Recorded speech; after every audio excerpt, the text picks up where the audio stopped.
So that was the first question. So the next question was, hey, Fitz, a question popped in my head this morning that I wanted to ask you.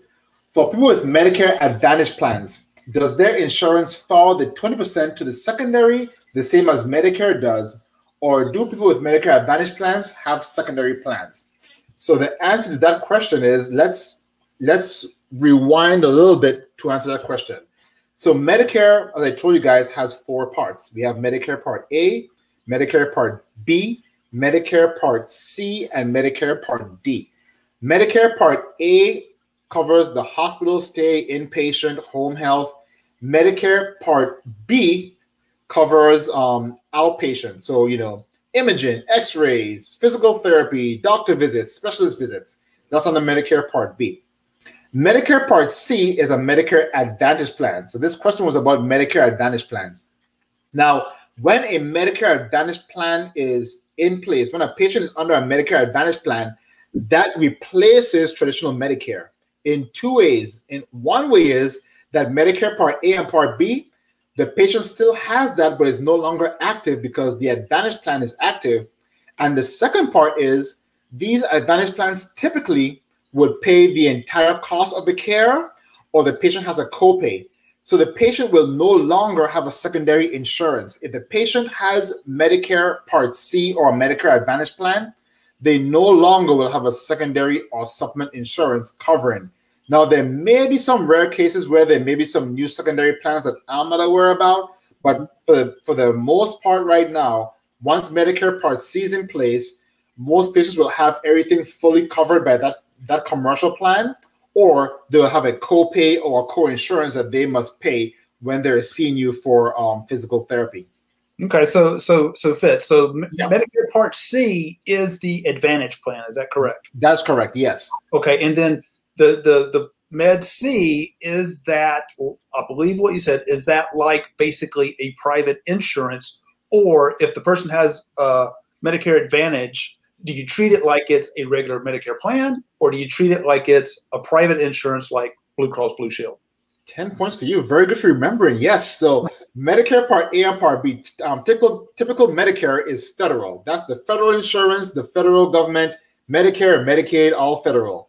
Medicare Part C is a commercial plan. So it's a private plan.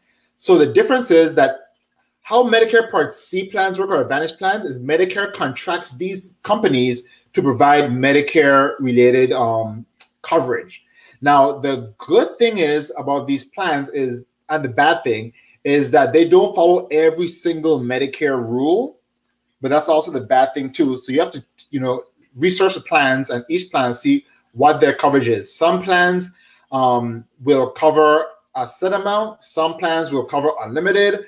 Some plans may have a deductible or may not. So there are a few differences with these plans than with a traditional Medicare plan, but typically they will cover the same spectrum of services. So the home health, inpatient, specialists, and so forth. Okay, so thank you for that clarity. Let me ask you this: if in my practice, whether I'm mobile or I'm brick and mortar, and I'm cash based, and I have someone that calls me and they want my services, and they are an Advantage plan, and again, we won't get into the discussion of can you see a Medicare person for cash, because that's like a whole 4-hour lecture right there. Mm-hmm. But can you speak briefly to, if I'm cash based and someone is Medicare but they're Medicare Advantage? Again, I could see that person without fear of, oh, this is a Medicare person. That is correct. So if you're seeing a patient who has Medicare Advantage, you can actually see that patient just regularly, because it's not, because to be in network with Medicare, you have to be federally insured with Medicare. But Medicare Advantage plans, the good thing is that you can still see those clients. I believe you can see those clients. You just need to, the word is not contract. You want to get credentialed with those insurances. So in other words, there's a difference between credentialed and contracted.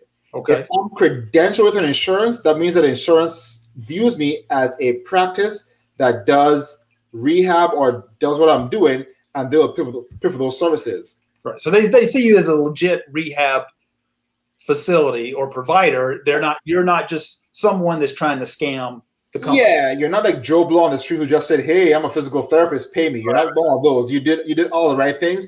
So sometimes these plans may ask for a W-9 form. That is totally normal. So the W-9 forms, I saw a question about that too. I didn't write it down, but I'll explain it.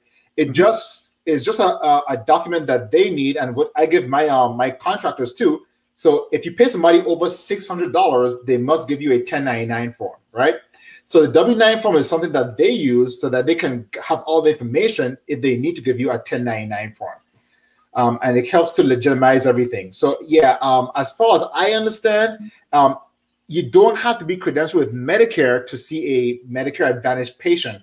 However, you have to verify that these Advantage plans have out-of-network benefits. So you want to make sure you verify that they do have out-of-network benefits. Okay. Now they would need the out-of-network benefits in order to submit for reimbursement. Yes, if you're not contracted. So remember, not contracted. Yes. So what contracting means? That person could still choose to pay you cash if they wanted to. Yeah. Okay. So under that's a good point too. So under Medicare Advantage plan, if you want to see cash for this patient, you can, because you're not credentialed with that company, and they're not a federal insurance like Medicare. Now Medicare has different rules, but you can see them for cash as well. The one thing you want to make sure is that this patient has out-of-network benefits. So you want to make sure that they have, unless you are contracted. And like I said, contracted means that they gave you a contract. They say, we're going to pay you this amount. You sign that contract. Now you're in contract with that, or in network with that insurance. If you're not in network and you're out of network, you can see those patients.